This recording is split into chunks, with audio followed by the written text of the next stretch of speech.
I'd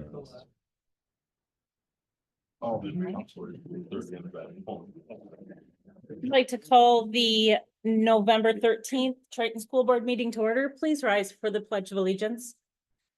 I pledge allegiance to the flag of the United States of America and to the republic for which it stands, one nation, under God, indivisible, with liberty and justice for all.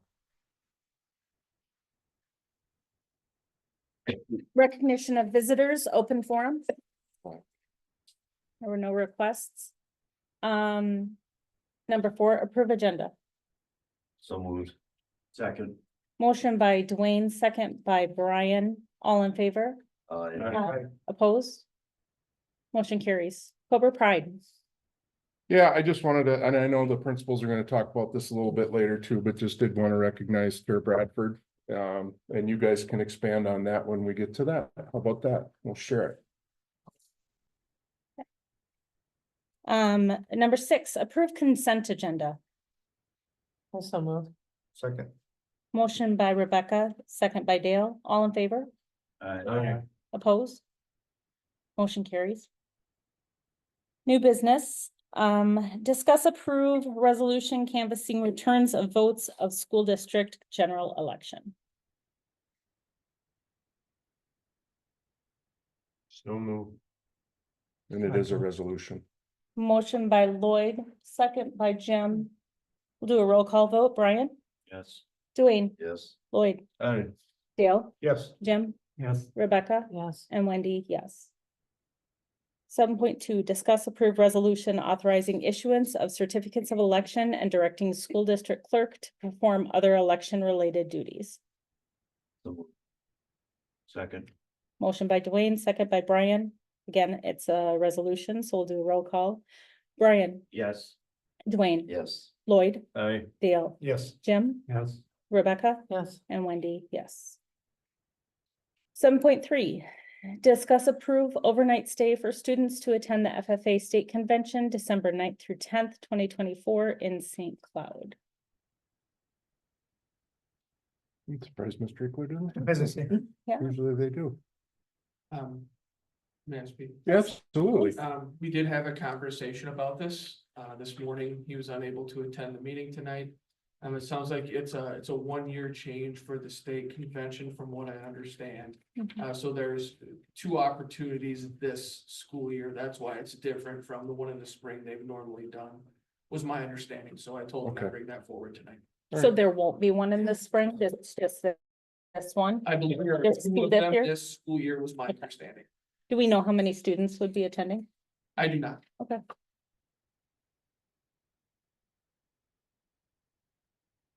I'll make a motion to approve 7.3. Second. Sorry, guys, let me turn this off, maybe.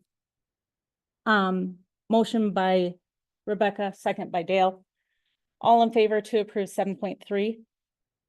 Aye. Opposed, same sign. Motion carries. 7.4, discuss approve resolution of governing board supporting Form A application to Minnesota State High School League Foundation. Or, yeah, Mhm. go ahead. So this is an annual thing from the Minnesota State High School League Foundation where there are basically two grants that they'll approve. The first is based off of the number of students that we have on free and reduced lunch. The second one it comes with an approval for funds for the item that you write the grant for. So in the past, like our speaker that we brought in at the beginning of last year was covered by the foundation grants. This year we're going to continue on with some of their programming as well with other churches that will utilize within our athletic and activity programs. So that would be Form A and Form B. I apologize, I forget which is which, but basically it's those two items. So thank you. I'll move to approve. Second. Motion by Jim, second by Lloyd to approve Form A. It's a resolution, so we'll do a roll call vote. Brian, Yes. Dwayne, Yes. Lloyd, Aye. Dale, Yes. Jim, Yes. Rebecca, Yes. and Wendy, yes. Moving on to 7.5, discuss approved resolution of school board governing board supporting Form B application to the Minnesota State High School League Foundation.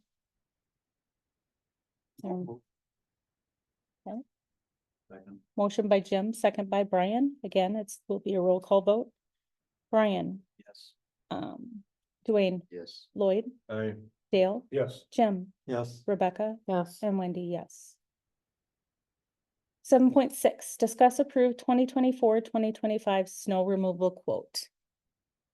Yeah, we had three different ones, but there was one that was definitely gonna be better, so Roar Enterprises was the quote that we're looking to accept.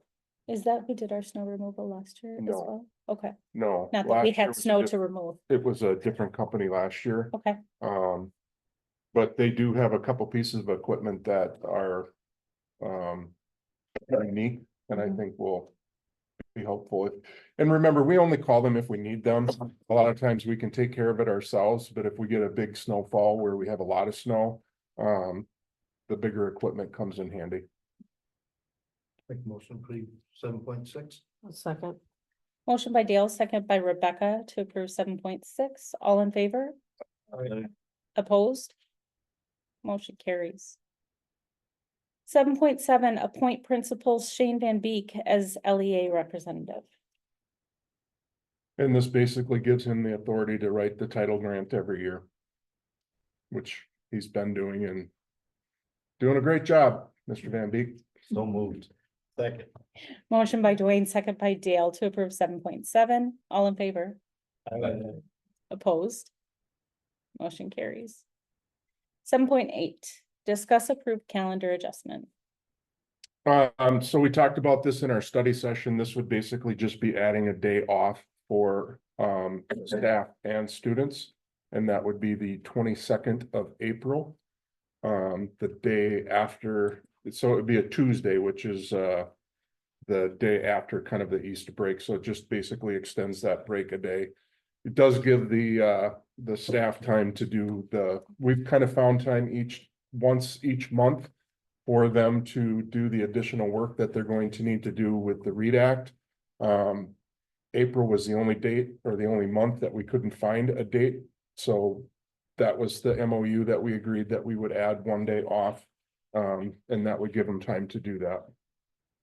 So the date would be April 22nd. I'll move to approve it. Second. Motion by Jim, second by Rebecca to approve 7.8. Any discussion? All in favor, say aye. Aye. Opposed? Motion carries. 7.9, enrollment update. Not what I want to talk about, but we're down 25 students from the beginning of the year. And it's kind of spread out all over. It's crazy how much people move. And it's not like, oh, we're gonna leave your school and go to another school. It's generally people that are moving. So hopefully we get some that move into the district too. Every grade.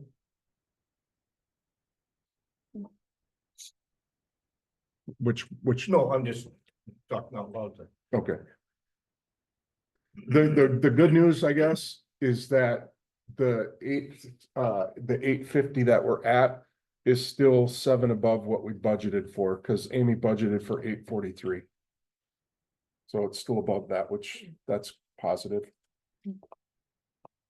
So the people that must be moving back into these houses must, I take it, not have kids.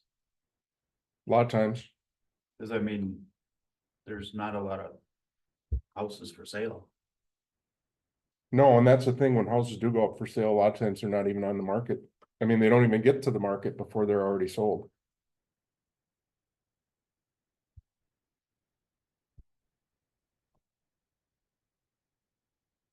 Have you noticed people moving out of, or say into the district that want to keep their kids in their previous district? Have you noticed more of that? Or no? Yeah. I don't think I would say that, no. I mean, I would guess it would go both ways. Yeah. So people moving out of the district, if they're close enough, might want to keep kids here also, but. I don't know, principals, anything you wanna?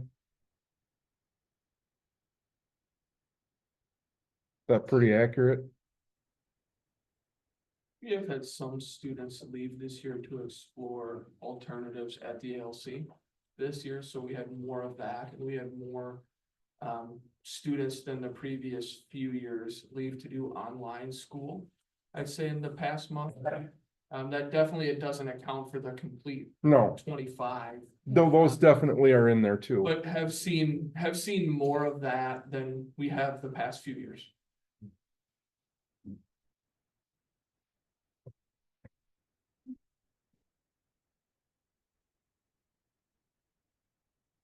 Student council update? Student council update? I did not get a student council report today. Okay. 7-Eleven, Zed report. I guess I don't have a report either. No, both the meetings were canceled this week. We're gonna wait to have those, rescheduled. Our meeting was to be next week and it's postponed. All right. AD report.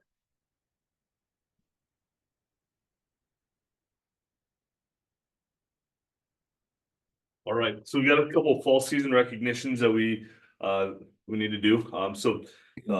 Just heard from Coach Jeremy Himley of the girls soccer team that 3 of our players were or made the all area team. So Alyssa Knudsen made the 2nd team, Olivia Weber was an honorable mention, and then Camila Medina was honorable mention as well. So if you look at kind of the status of our girls soccer team over the last few years, it's awesome to see growth and recognition from our from our area schools that we have girls who are high level players, right? And so I just wanted to make sure that we can show them that we see that they're doing great things. The second thing is just our football team being Section 2 AA champions. If anybody was in Janesville on that Friday night that they won the section championship, it was a slow start but a strong finish is how Coach Nessip likes to say it. And we really need to recognize the guys that are in the lower right-hand corner there, our football coaching staff, for just all of the hard work that they put in. I think that of all of our programs, the program that is built into building the foundation of their program the most, of committing to building skills for students for them to have in the classroom, in the community, and on the competition field, that our football program is right at the top of the list to the commitment to that. And I think that the success that they have on the field is a direct correlation of the work that they put in off of it in the classroom, talking about how to be good people. So if you go to the next slide for me. So this is a picture that I took from our sideline after the boys lost to Chatfield in the state quarterfinals. And this is about 30 seconds after. It's a horrible picture. All right. But it's not about the picture. It's about what the experience that I had standing where I was. So at this point in time, I observed something that was a little odd. Typically after a football season is done, you can see some tears. You can see some guys who are sad. But this picture to me showed a group of about 35 young men who were incredibly proud of each other and incredibly proud of themselves. And I heard Brody Moneykaisen tell other younger football players that they needed to keep their chins up, that they needed to be incredibly proud of the work that they put in and the improvement that they showed. And for that to come from an 18-year-old young man is it's special, right? And you can see the growth that they're having there and the smiles that they had as they migrated kind of over the corner to see their parents, that they're proud of the work that they put in. They're proud of the results that happened. And I think that was a cool full circle moment for me to have at that point in time, that we're doing the right things, right? And if we commit to those things, that we're going to see the successes. And I think that, all of those guys right there are looking to build on what they experienced last Thursday, and I can't wait to see how it unfolds with it as well. So just cool moment. Sorry, the picture couldn't be better, right? But wanted to encapsulate that a little bit too. We've got one more slide.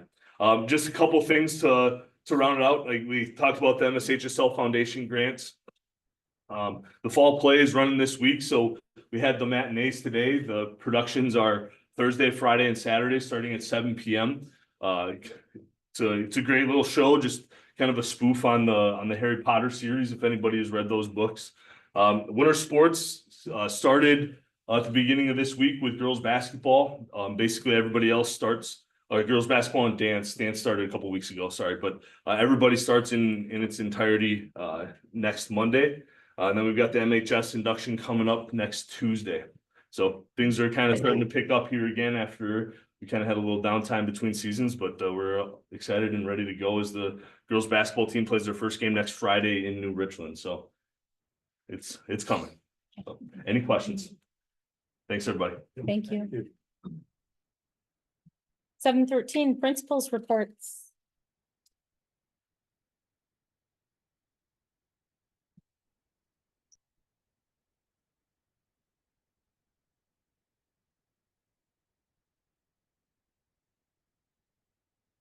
Want to start off and recognize Tara Bradford in addition to the Cobra Pride to start off, but I think all of you know who Tara Bradford is. For many years, she was a kindergarten teacher. That was my first year down in elementary school, and around that point of time, she told me she was ready for a change. And since then, she's moved into our library. And sometimes after teaching for a while, you might look at someone that thinks that they're going to do a change to maybe get an easier job. Well, I think that Mrs. Bradford has displayed that she didn't do it to be an easier job. She wanted to make a larger impact on our school. She works with all of our students K through 5. She's done a fabulous job, and she's really taken the lead on our STEM, our science, technology, engineering, arts, and math in the elementary school. She's the lead of our Project Lead the Way, which is a bunch of project-based learning that started in the library. And now we're doing some of it in kindergarten, and she'll keep on moving it up with the kids as they go from kindergarten to first grade and so forth. In addition, this past year, Tara Bradford received a grant for $2,500 through Horace Mann to help supplement some of the equipment that's used for our STEAM activities. And on top of that $2,500, she also secured another $1,000 in a form of a grant. So just since the start of September, she's got $3,500 for our school district to make sure that she has all the supplies in the library. Walking past the library on a daily basis, you can see engagement from the kids. And when kids are engaged, there's never any behaviors. You can walk into the library, whether it's kindergartners or 5th graders, and you'll see 18 to 24 kids involved in learning. And I've actually walked Mr. Schlichten in there a couple times.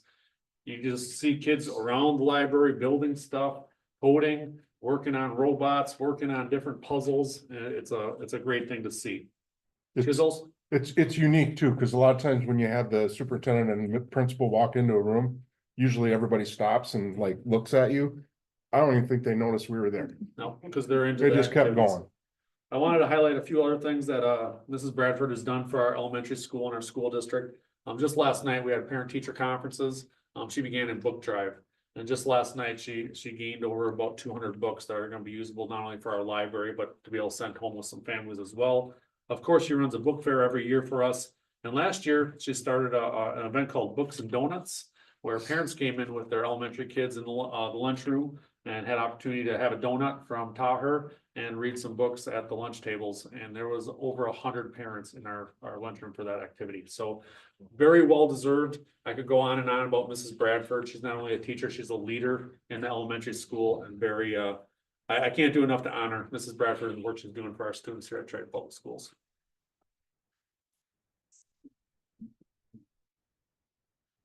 Would you like me to talk about parent-teacher conferences? Yeah. Spread out a little bit. Obviously, we'd like to be more consistent between the schedules within the buildings, but obviously with the fall play and a couple of things going on this week, it was challenging to go with the 12th of November there. So we're split up a little bit. So far between the elementary and middle school attendance has been great, and really just an opportunity to connect with families and have those important conversations. It's a conversation piece we continue to have as a staff. What's the best use of our time on those conference nights? But recently we've seen from our parents that the connection piece is important, and having an opportunity to work together is extremely important. So it's continued to go on. I want to highlight one more thing on our parent-teacher conferences. Last night, Mrs. Meyer, along with Mr. Anderson and Mrs. Knott. We have a Cobra closet, which is needs for students that may not have either some toiletry items or in last night's case, it was winter jackets, snow pants, and boots, hats, and mittens. Adam, I know you're here. How many jackets do you think we gave away last night? You know, over 12 different families were able to receive a jacket or two. And these are brand new coats. A majority of them were donated to us by the Walshes. So thank you to Dan and Sue Walsh for that donation there. But over 12 families, instead of worrying about where they're gonna get a jacket and snow pants, were able to just pull out brand new ones from a rack. And that was great. They also handed out some other information for counseling at the middle school, and things of that nature. This past Monday was Veterans Day. We had our annual elementary Veterans Day program. The high school choir did a fabulous job singing the national anthem. Our 4th and 5th graders sang America the Beautiful. We had some 5th grade readers. We had a handful of veterans that were recognized, not only individually, but then they get recognized with their different branches, as our high school band did a great job playing music and playing the, I don't know if the correct term is theme song, but the song for each of the branches, and then everyone stands up and is recognized. We got a lot of positive feedback from the veterans that were in attendance. We did a lot of work there. Whitney Hesse kind of took the lead. She mails out all the invitations to our veterans in our communities, including the VFW posts for all 3 communities. We'll try to expand upon it a little bit next year. We've had some talks with Mr. Luderman and Mrs. Johnson about including some middle and high school readers or perhaps soloists for music. But it was a nice program, and it was great to see the veterans that we had in our building on that day. After the program, they went down to the lunchroom for coffee and juice and donuts and stuff like that. So it was a great day. I just wanted to mention our Youth Frontiers retreat. I feel very fortunate that each of our building levels gets to experience one of these retreat days.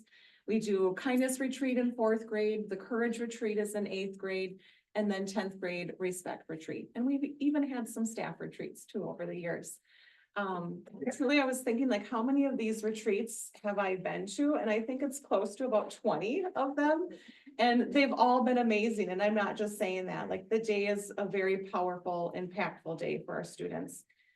Youth Frontiers does a fantastic job just creating this high energy environment and connecting with our students, and then being able to give some powerful messages. But not only them too, it's our own Triton students. The older students act as leaders during that day, so they partner with Youth Frontiers to help them. But then they facilitate small group conversations with the students that are at the retreat. And that too is just powerful to see those connections being made. So again, just it's a wonderful experience. We have the Courage Retreat coming up on December 6th. If you've never been to one, feel free to stop by the Faith Lutheran Church and just check it out. You could walk in and just stay for as long as you wanted. So it's great experiences for our students. So thank you for supporting it. I know Mr. Black had talked about the fall play, but just a shout out to the cast and crew directors for the great work they've been doing with the fall play. It's the culmination of hard work that's been going on for weeks, and I'm excited for the show for this week.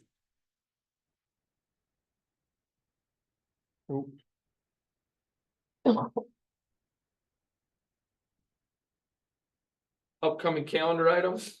Looks like I'm doing that one, guys. Obviously, we talked about parent teacher. We don't practice much before we come in here. I'm sorry about that. We'll rehearse our script better next time. The conferences are a big one approaching.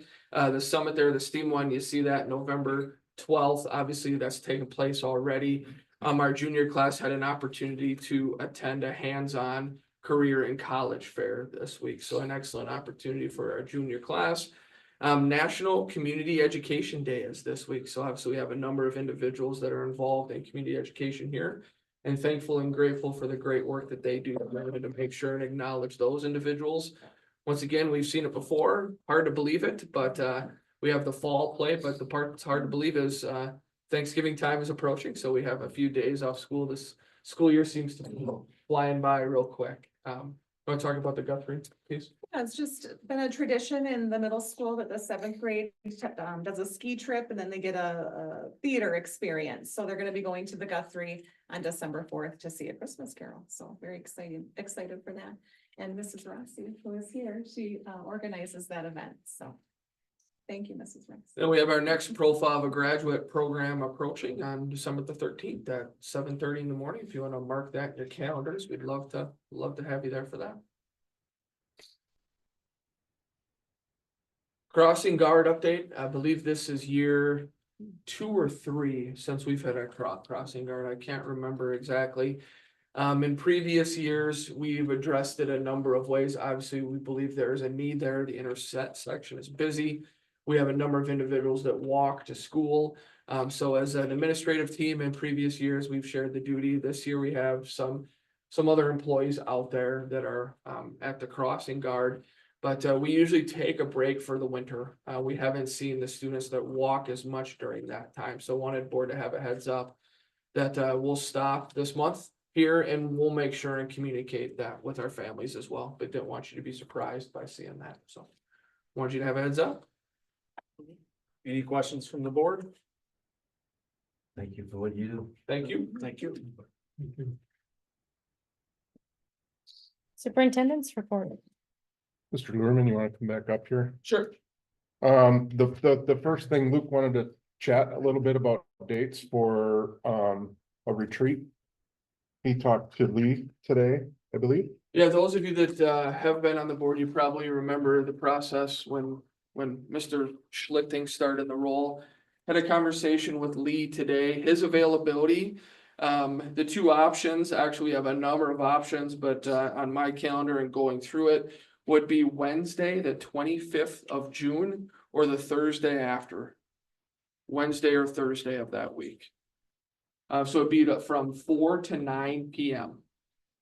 Being that he's been here before, he thought we could do it in one time. So I'm not sure if folks have a preference. If you want me to send an email out and you let me know if you have a preference or either, for either date, What, can you say the dates one more time? the 25th of June or the 26th of June, Okay. Wednesday or Thursday.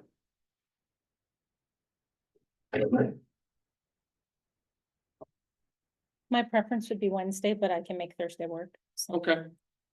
Is there anybody that feels strongly one way or another, or do you want me to send a message out so you can reflect that on your calendars or check your calendar? If not, I'll go with Wednesday, Sounds Wednesday, good. the 25th. All right, more information to come. Thank you. Thank you, Mr. Luhrmann. You bet. January 29th, I kind of pegged that as next study session date. Trying to work on getting, a person from Ehlers, to join us, to share some, kind of some financial stuff. I haven't solidified that date, but I just wanted to put that on your radar. We've got another meeting or two before that, so, I won't set that in stone yet, but that's kind of what I'm shooting for. It's a Wednesday and it's kind of between the two board meetings. And then, yeah, Zed, looking at a rescheduled date for our meeting there. Yeah. That's all I had.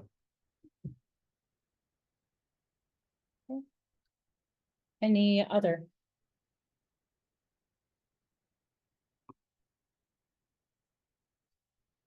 Not, I'll take a motion for adjournment. So moved. Second. Motion by Dwayne, second by Dale, all in favor? Opposed?